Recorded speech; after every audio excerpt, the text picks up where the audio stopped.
नमस्कार, मी तनुजाच रेसिपीमध्ये तुमचं मनापासून खूप स्वागत आहे।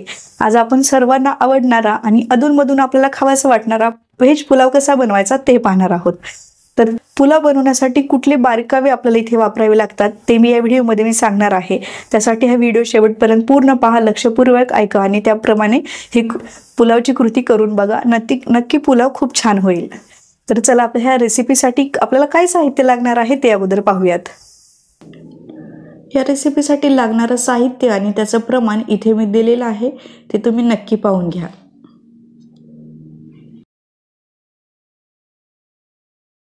पुलावसाठी जो नेहमी आपण वापरतो तो लांब बासमती तांदूळ घेतलेला आहे। बासमती ऐवजी तुम्ही कुठलाही कोरडा होणारा तांदूळ इथे घेऊ शकता। फक्त एवढंच की जसं तुम्ही तांदूळ बदलाल तसं ते तांदूळ शिजण्यासाठी म्हणजे एकदम छान कोरडा होण्यासाठी त्याला जे पाणी लागतं ते पाण्याचं प्रमाण सुद्धा बदलत असतं। मी इथे जो तांदूळ घेतलेला आहे तर त्यासाठी छान मोकळा फडफडीत भात होण्यासाठी जितकं तांदूळ घेतले त्याच्या दुप्पट इथे पाणी लागतं। तसंच तुम्ही इथे जो कुठला तांदूळ घेताय तर त्या तांदळाचं प्रमाण पाण्याचं जे आहे त्यानुसार हे बदललं जाईल। तर हे नक्की तुम्ही भात शिजवताना लक्षात ठेवा। आपण इथे जो तांदूळ घेतलेला आहे तो स्वच्छ एकदम 2-3 पाण्याने मी धुवून घेतलेला आहे आणि धुतल्यानंतर तो आपल्याला छान निथळून घ्यायचा आहे। तर इथे तांदूळ भिजवून वगैरे आपल्याला काही गरज नाहीये। जर तुम्ही तसा तांदूळ वापरणार असाल तर तुम्ही तो थोडासा 15-20 मिनिट भिजवून सुद्धा ठेवू शकता। तर हा तांदूळ आपल्याला साईडला ठेवून द्यायचा आहे आणि आता आपल्याला पुढील कृती करायची आहे। तर इथे पुलावसाठी मी तूप वापरत आहे, तुपाऐवजी तुम्ही तेल सुद्धा वापरू शकता। तर इथे 1 ते 1.5 चमचा आपल्याला तूप घ्यायचं आहे आणि त्यानंतर आपल्याला याच्यामध्ये जिरं, काही खडे मसाले, त्यामध्ये मोठी वेलची, हिरवी वेलची, दालचिनी, स्टार फूल, काळी मिरी, 1-2 लवंगा हे आपल्याला याच्यामध्ये परतून घ्यायचं आहे। त्यानंतर आपण याच्यामध्ये आवडीनुसार कढीपत्त्याची पाने, 1-2 तमालपत्र, चवीनुसार हिरवी मिरची हे घालून आपण छान याला परतून घेणार आहोत। त्यानंतर आपल्याला जितकं मी तांदूळ घेतलेला आहे त्याच्या दुप्पट आपण इथे पाणी घेत आहोत। यामध्ये आपल्याला 1 ते 1.5 चमचा मीठ घ्यायचं आहे। मीठ घातल्यानंतर पाण्याला छान उकळी आल्यानंतर आपल्याला याच्यामध्ये तांदूळ घालायचा आहे। थंड पाण्यामध्ये आपल्याला तांदूळ बिलकुल घालायचा नाहीये आणि त्याचनंतर आपण याच्यामध्ये लिंबू रस घालत आहोत। याच्यामुळे भात जो आहे तो छान पांढरा शुभ्र होतो।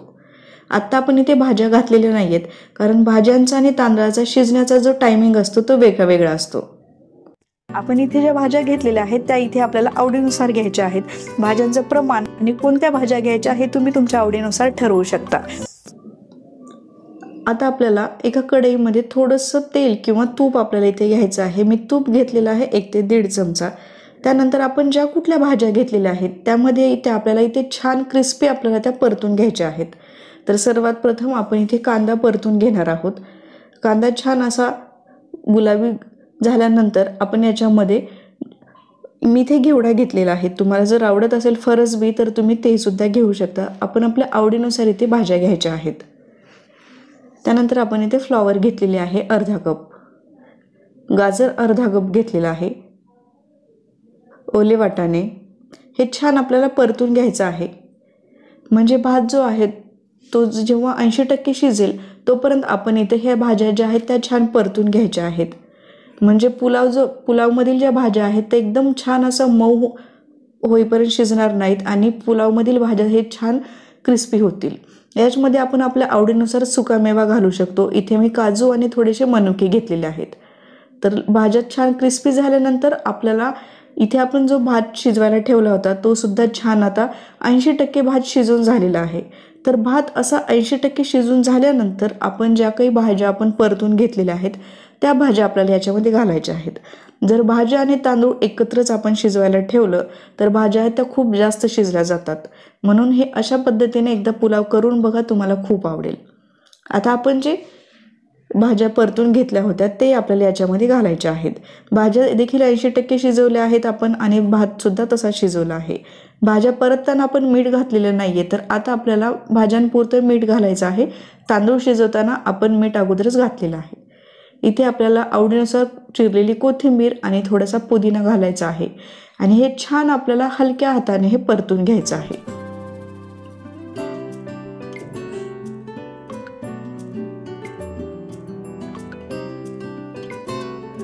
तुम्हाला जर कलर याच्यामध्ये घालायचा असेल तर जो खायचा रंग मिळतो त्याचे सुद्धा काही थेंब तुम्ही इथे वापरू शकता. हे आपल्याला फक्त वाफवून घ्यायचं आहे. इथे मी याच्यामध्ये केवडा जल घालत आहे, ज्याच्यामुळे भाताला खूप छान स्वाद येतो. नक्की हे वापरून पहा. हे ऑप्शनल आहे, तुम्ही नाही घातलं तरीही चालेल, पण फक्त केवडा जलमुळे जो आपल्या हे रेसिपीला सुगंध खूप छान येणार आहे. तर 1 ते 2 मिनिटं फक्त आपण हे वाफवून घेतलेलं आहे, कारण भाज्याही शिजल्या आहेत आणि भातसुद्धा आपण बऱ्यापैकी शिजवून घेतला होता. तर एकदम छान आता हा पुलाव बनवून तयार झालेला आहे. तुम्ही पाहू शकता एकदम छान मोकळा सुटसुटीत हा पुलाव झालेला आहे. एकदम चविष्ट, स्वादिष्ट आणि केवडा जलमुळे एकदम छान सुगंधित असा पुलाव बनवून तयार झालेला आहे. आता आपण हा उतरवून घेऊयात आणि खाण्यासाठी हा पुलाव तयार झालेला आहे. कुठल्याही ग्रेव्ही सोबत सुद्धा हा पुलाव खूप छान लागतो. जर ग्रेव्ही आपण जरी नाही बनवली आणि साध्या कोशिंबिरी सोबत सुद्धा हा पुलाव खूप छान लागतो. नक्की ही रेसिपी करून पहा. अगदी सोपी आहे, एकदम छान आहे.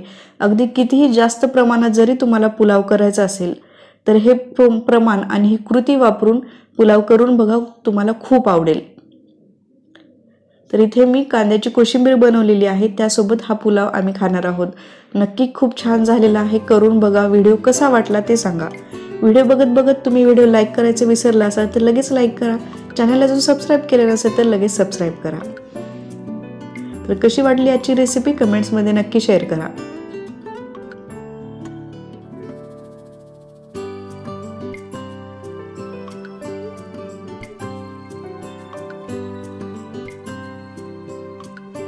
तर एकदम छान, मस्त, सुटसुटीत आणि चविष्ट असा पुलाव बनवून तयार झालेला आहे.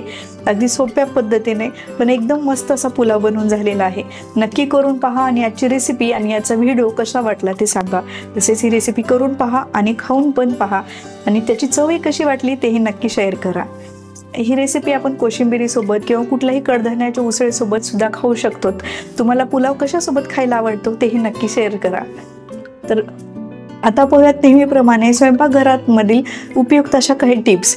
तर जेव्हा आपण इडली बनवतो आणि इडली बनवल्यानंतर आपल्याला जर चटणी करायचा कंटाळा आला असेल किंवा चटणीसोबत इडली आपल्याला खायची नसेल तर नारळाच्या दुधामध्ये छान आवडीनुसार आपल्याला किंवा चवीनुसार त्याच्यामध्ये गूळ विरघळून आणि त्याला फक्त जिऱ्याची तुपाची फोडणी जर दिली आणि त्याच्यामध्ये इडली खाल्ली तर खूप छान चविष्ट लागते. नक्की अशी इडली नारळाच्या दुधासोबत खाऊन बघा, तुम्हाला खूप आवडेल. तर वेळात वेळ काढून तुम्ही माझा हा व्हिडिओ पाहिला त्याबद्दल खूप धन्यवाद. पुन्हा भेटूयात अशाच एका छान रेसिपीसोबत आणि एका नवीन टिपसोबत. तोपर्यंत खुश राहा, हेल्दी राहा, आपले व्हिडिओज पाहत राहा, रेसिपीज नवीन नवीन शिका, करून पहा आणि कमेंट्स देखील करत राहा. पुन्हा भेटूयात अशाच एका छान रेसिपीसोबत.